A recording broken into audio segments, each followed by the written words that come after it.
बहुत ऑब्वियस है, तुम उसकी इतनी ज्यादा वैल्यू नहीं करोगे क्योंकि वो कभी भी मिल सकता है, ये तुम्हें पता है। लेकिन कोई ऐसा जो बड़ी मुश्किल से टाइम लेने और देने पर ही मिलता है, तो शायद ऐसे इंसान को मिलने पर तुम उस दूसरे इंसान को इग्नोर करने में एक सेकंड का भी समय नहीं लगाओगे। लेकिन ये नियम हर किसी के लिए नहीं है। ये नियम तभी काम करेगा जब आप एक अच्छे पोजीशन पर पहुंचोगे। फॉर एग्जाम्पल, क्लास में कोई नया लड़का आया, कोई उसे ठीक से जानता भी नहीं। ऐसे में वो इस लॉ को एग्जीक्यूट करना चाहेगा, वो जल्दी निकल जाएगा और कम दिखना शुरू कर देगा, तो इससे लोग उल्टा उसे भुला देंगे, ना कि उसकी वैल्यू करेंगे। वहीं अगर वो लड़का क्लास मॉनिटर हो या क्लास का टॉपर हो या स्कूल स्पोर्ट्स टीम का कैप्टन हो, तब अगर वो थोड़ा कम दिखता है तो इससे लोगों को उसकी और ज्यादा अहमियत समझ आएगी। Law number 4, know who you are dealing with, do not offend the wrong person. दुनिया में बहुत तरह के लोग होते हैं और आप किसी का अंदाजा भी नहीं लगा सकते कि कौन आपके सेम डील पर कैसे रिएक्ट करेगा। हो सकता है मुंबई वाला बंदा आपके व्यवहार को बहुत शानदार बता दे, तो शायद कोई गुजराती इसमें 100 खामियां निकाल दे। चलो ये सब तो समझ आता है, लेकिन ये नियम साफ तौर पर एक बहुत ही इंपॉर्टेंट बात की चेतावनी देता है, और वो ये है कि दुश्मन भी सोच समझकर बनाना। क्योंकि कुछ आउट माइंडेड लोग ऐसे भी होते हैं जिन्हें तुम एक बार ट्रिगर करते हो, जहां उन्हें एक बार मिर्ची लगी, कुछ खटका, तो वो अपनी सारी जिंदगी लगा देंगे तुमसे बदला लेने में।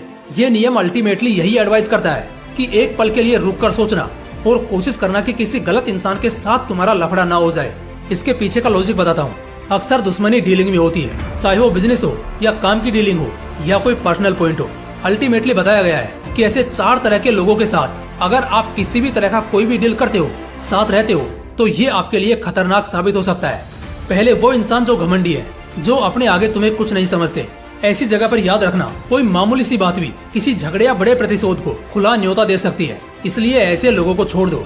अगर कोई हद से ज्यादा हारा हुआ है और जिसने जीतने या आगे जीने की सारी उम्मीदें छोड़ दी हैं, जो किसी की नहीं सुनता है, उसका साथ तुरंत छोड़ देना। जो शख्स बहुत ज्यादा नेगेटिव सोचता है, जो एक झटके में राई का पहाड़ बना लेता है और दूसरों में हमेशा खामियां ही निकालता है, दूसरों को हमेशा खुद के पीछे देखता है, ऐसे आदमी के साथ बिल्कुल मत रहना। एक ऐसे किस्म का इंसान भी होता है जो अभी बदला नहीं लेता, लेकिन बातें सारी याद रखता है। जैसे आपने मजाक में उसकी थोड़ी इंसल्ट कर दी, वो इंसल्ट नहीं, एक तरह का जोक था, लेकिन उसने इसे सीरियसली लिया। अब पता है आगे क्या होगा। हो सकता है आप उसे सॉरी भी बोल दो, वो आपको माफ भी कर दे, लेकिन वो भूलेगा नहीं। और होगा ऐसा कि वो उसे अपने मेमोरी के किसी हिस्से में रखेगा जरूर। उस वक्त के लिए वो कोई नाराजगी नहीं दिखाएगा, वो चिल रहेगा, लेकिन जिस पल उसके हाथ मुंह का लगा, चांसेस हैं वो अपने उस दिन का बदला पूरा करने की कोशिश करेगा। तो ऐसे लोगों को हमेशा अलर्ट पॉइंट पर रखना। Law number 5, play sucker to catch a sucker. कोई भी इंसान किसी अगले इंसान के सामने बेवकूफ नहीं देखना चाहता, लेकिन ट्रिक तो यही है कि हर इंडिविजुअल को यह दिखाओ कि वो तुमसे ज्यादा स्मार्ट है। और एक बार वो खुद को तुमसे ज्यादा स्मार्ट समझने लगता है, तो फिर वो गलती से भी तुम पर किसी तरह का शक नहीं कर सकता कि तुम उसे मात दे सकते हो या कोई गजब का दांव खेल सकते हो। 3 इडियट्स का रेंचो तो याद ही होगा तुम्हें। बंदा कभी दिखाता नहीं था कि वो सबसे स्मार्ट है, और इसी वजह से साइलेंसर उसे हमेशा हल्के में लेता था। लेकिन जब बोर्ड पर रिजल्ट लगते थे, तब साइलेंसर क्या, बल्कि रेंचो के जिगरी दोस्त, यहाँ तक कि उस इंस्टीट्यूट का प्रिंसिपल भी शौक में रहता था कि ये बंदा कैसे टॉप कर गया। और सालों बाद जिस कंपनी के साथ डील करने को साइलेंसर मरा जा रहा था, रेंचो उसी कंपनी का मालिक निकलता है। तो बस ऐसा ही कुछ होता है हर किसी के केस में। जमाने को दिखाओ कि तुम बुद्धू हो, तुम्हें कुछ नहीं आता, शर्त लगा लो, तुम्हारी तरक्की इतनी रफ्तार से होगी कि जब तक लोग तुम्हारे स्मार्टनेस का एहसास करेंगे, तुम उनके पहुंच से बहुत आगे निकल चुके होंगे। एक बात और दोस्तों, जो आदमी हर वक्त नाखुश रहता है और हमेशा बदकिस्मत, जिसे पनौती भी बोलते हैं, कुछ उसी तरह का दिखाई पड़ता है, तो ऐसे लोगों को अवॉइड करना ही बेहतर है, वरना ये आपके अच्छे खासे पॉजिटिव पावर्स को खोखला कर देंगे।